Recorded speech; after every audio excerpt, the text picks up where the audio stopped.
Let's cut some fresh pineapple together. First thing I'm going to do is twist the top off of here, and then we're going to take our pineapple and we're going to cut the top of it off, and we want to be really careful with our fingers.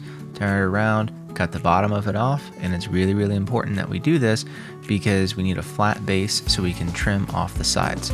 Now I'm going to do one slow. You see how I went pretty deep into the flesh? Yeah, we don't want any of those icky brown bits in our mouth or in our pineapple, and you want to make sure that you take off probably a little bit more than you think you should, and then we end up with a peeled pineapple.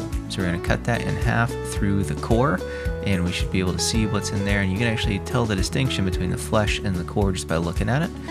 Then we're going to go ahead, rotate that around, and quarter our pineapple, again cut straight down through the core. This is just the easiest way to do it. Now look right there, you can actually see the core being a different texture than the flesh itself. So cut straight down through that core, and that's going to give you a nice even base to work with, and I just chuck the core. Do that for the other three, and here we go. Now once we got those, we put a flat side down. I personally like to cut it into thirds. You can get creative if you'd really like, but we do 3 long strips, and then we just do a nice chop with them. And again, the goal here is bite-sized pieces. If you have a specific use, you can make them bigger, you can make them smaller. These are about the size that I like to get because I can actually eat these and eat them straight out of the container, or also use them for any kind of cooking. It's just a great way to do it.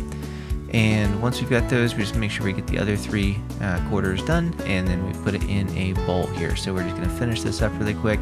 And if you learned something today, make sure that you end up liking and subscribing, because we got a whole bunch more of how to eat fresh, healthy food at home way better than I can.